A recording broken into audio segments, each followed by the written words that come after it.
What is up, YouTube? My name is Trinity and welcome to my channel, or welcome back if you've been here before. So before we continue our series, I just want to give a big thank you to all of you guys. Our channel has just hit 400 subscribers, and as of right now, I believe we sit at 405, which is mind-blowing, honestly.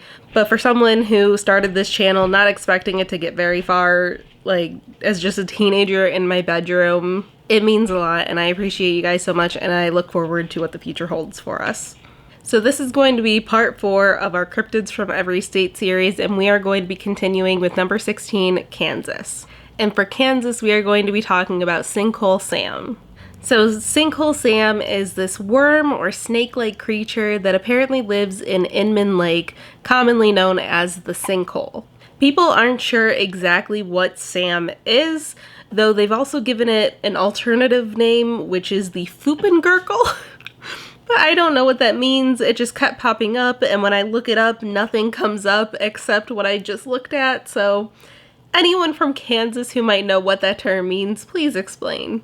But the theory is that Sam is some sort of prehistoric creature that has survived extinction and lives in the alleged flooded caverns beneath the lake.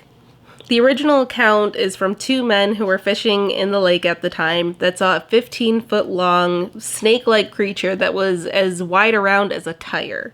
And then the account was corroborated by 2 other witnesses that were there at the time. How the fuck are you just going to use the term Foopengurkle and not give some sort of definition? Next, we're going to be talking about the Kentucky Pope Lick Monster. So the Pope Lick Monster, also known as the Goat Man, so I'm sure you guys can imagine what this thing may look like, is said to live beneath the railroad bridge over Pope Lick Creek in Louisville, Kentucky. Unlike something like Bigfoot, this creature is said to have a lot of supernatural ability. So it's not just some undiscovered animal. Some say that it uses hypnosis and mimicry to lure people onto the bridge and then be hit by an oncoming train. It allegedly sometimes appears with a bloody axe to attack its victims, and sometimes the very sight of the creature will cause people to just jump off the bridge. I found 2 theories as to what the origins of the Pope Lick Monster could have been. One is that it was a circus freak that ran away from the circus after being mistreated, which was a common occurrence, unfortunately, for those who chose to work with circuses back in the day. And the second theory is that it is the twisted reincarnation of a local goat farmer who would sacrifice his livestock in satanic rituals. I want to let you guys know that it is a common misconception that the bridge over Pope Lick Creek is no longer used by trains, so people can go down there and not realize that they're gonna get trapped by a train and either have to somehow outrun a train or jump off the tracks. So in a way, the Pope Lick Monster could be good at scaring people away from the tracks, or it could unfortunately lead people down there. And if they're unaware of the trains, it could become a very dangerous situation. Next is the Louisiana Rougarou. So the Rougarou is a legend that spans across all sorts of French communities in Louisiana. An alternative pronunciation of Rougarou is loup-garou, which means man that turns into a wolf. So as you can imagine, it's a lot like a werewolf. It has the head and the face of a wolf or a dog, and then a body more like that of a man. It allegedly stalks through the sugarcane fields, woodlands, and swamps around greater New Orleans, and has been used for centuries in the area to scare misbehaving children into listening to their family. The story of how the Rougarou came to be is that a Catholic man did not observe Lent for 7 full years, and as a punishment, he was turned into the beast. And because of this, the beast hunts down other Catholics that are not observing Lent. So you know how at the beginning of this series, I reiterated over and over that I didn't want every state to be a different iteration of Bigfoot. I wanted each state to be diverse and different from each other.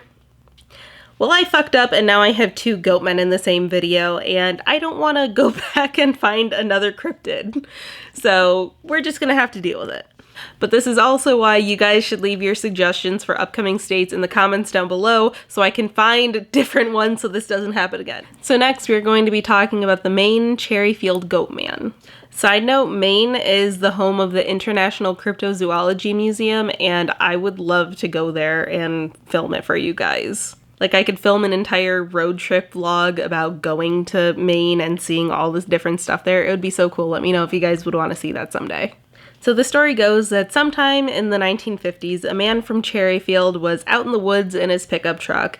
He had been out doing some sort of outdoorsy activities all day, and he was on his way back home.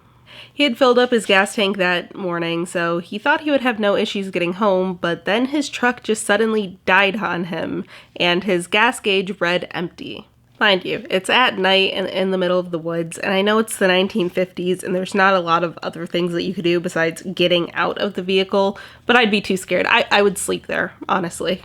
But as I said, he did the biggest horror movie no-no, and he got out of the truck, got on the ground to climb kind of underneath the truck to check if there was some sort of leak. He didn't find a leak, so he decided to get up and dusted himself off when he noticed a figure standing in the middle of the road staring at him.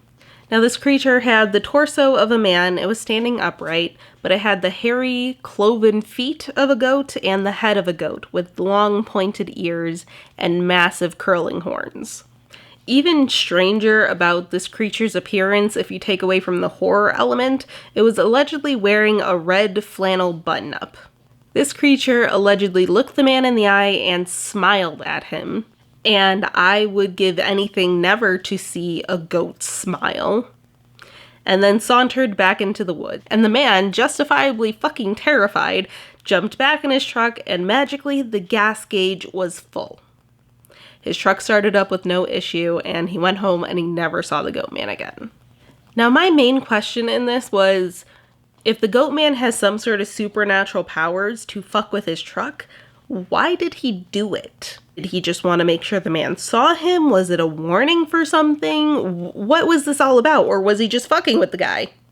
Like, at that point, if I have this sort of supernatural, terrifying entity, I don't know, Goat Man is more terrifying than Bigfoot for some reason to me, but if he's just fucking with me, I would rather you kill me than put me in that situation and let me live, because I am never letting that go. And the last creature that we are going to be talking about tonight is the Maryland snallygaster.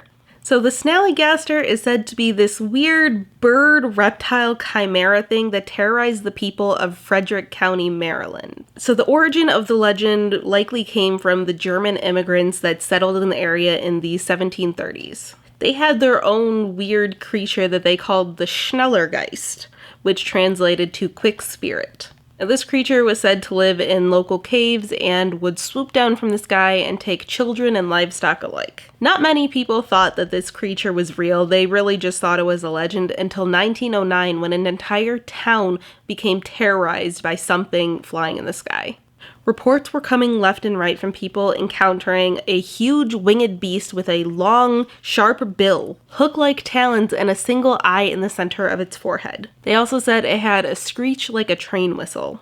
I would love to tell you guys more about this creature, but there is just so much to it. It might get its own dedicated video because apparently it has a legendary beef with another cryptid from Maryland. So that is the end of this video, but be sure if you have any suggestions for future cryptids to leave them down in the comments below. Even if I already have the script for that video written out, if it's something more interesting than what I could find, then I will definitely consider switching it up. And also just let me know what you think of this video down below. Again, thank you guys so much for getting us to 400 subscribers. I totally appreciate it, and I have a lot planned coming for you guys in order to say thank you and just to celebrate the spooky season since I wasn't really around last year. If you enjoyed this video, please be sure to click the like button and make sure that this video can get out to other spooky-minded individuals just like us. If you're not subscribed, please subscribe and hit the bell notification so you'll be notified every time I upload.